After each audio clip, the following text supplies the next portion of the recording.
بسم الله الرحمن الرحيم. السلام عليكم ورحمة الله وبركاته.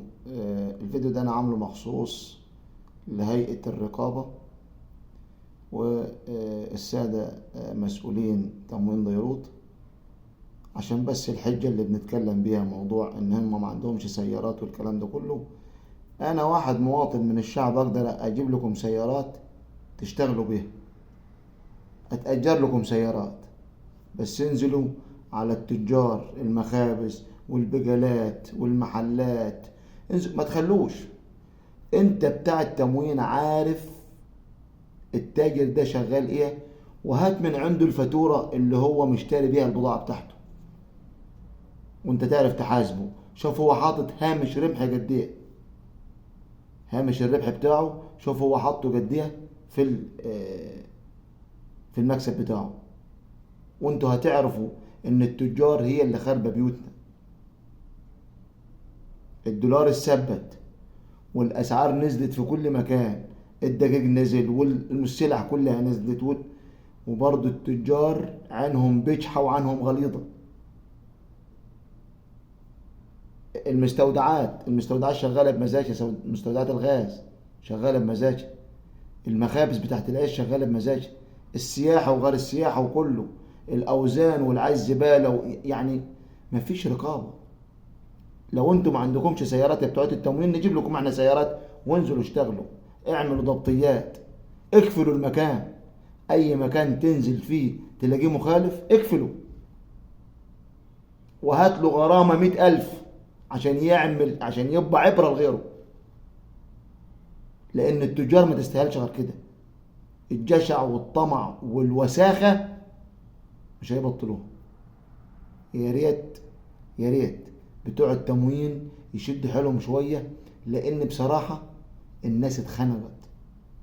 لا عارفين تسيطروا على اسواق، ولا عارفين تسيطروا على مخابز، ولا عارفين تسيطروا على مستودعات، مش عارفين تسيطروا على اي حاجة على الارض. لا في رقابة ولا في شغل ولا في. ايوه انت بتعمل اعمل بيان محاضرة، انا اقفل المكان، اقفله، عشان لما التاجر يتوجع يعرف ان الله حق. وهات له غرامة. ايه محضر يعني؟ ما هو عارف ان هو يروح النيابة وهياخد محضر ب 500 جنيه ولا 400 جنيه، هو كسبان اضعاف 1000 مرة. فمش فارق معاه، عارف ان هو يروح النيابة ويطلع براءة. محامي ب 200 جنيه هيطلعه. فمعلش يعني، يا ريت يا ريت نشتغل شوية بما يرضي الله.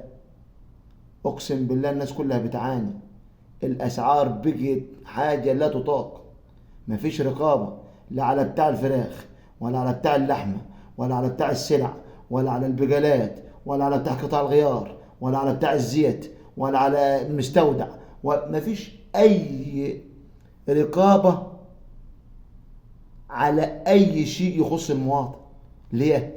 انت موظف من الدولة بتاخد مرتب، ليه؟ مش عشان خاطر الحاجات دي. حجتكم العربيات وما فيش شغل مجلس المدينة والتموين، انتم ما عندكمش عربيات، نتأجر لكم احنا المواطنين عربيات، نتأجر لكم عربيات وانزلوا اعملوا الضبطيات.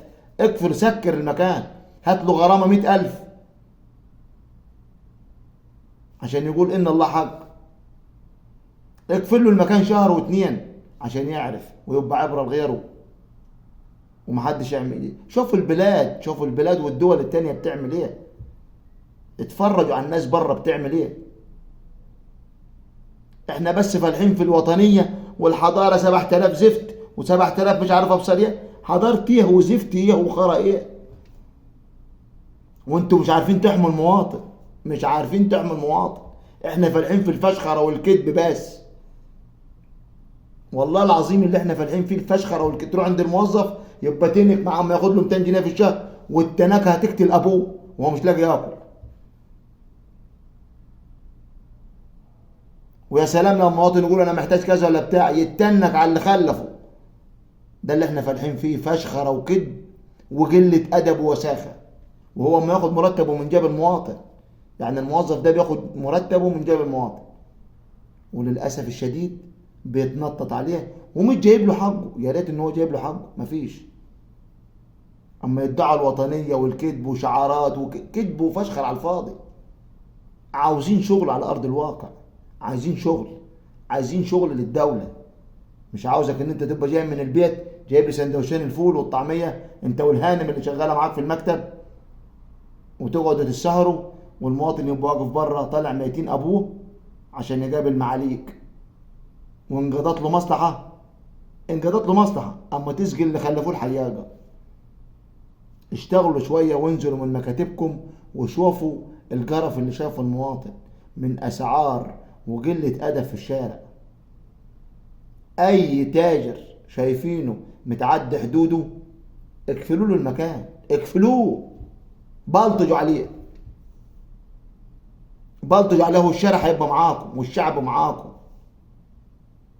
طالما الذوق والادب مش نافع مع التجار اذبحوهم ذبح. ما هو التاجر مش هيخاف غير لما يشوف واحد اتذبح قدامه. عجزوهم تعجيز. يا ريت نخلي عندنا دم شويه ونعمل لوجه الله ونشتغل شويه. الناس تعبانه، الناس ظروفها زي الزفت. انزلوا من مكاتبكم واشتغلوا شويه.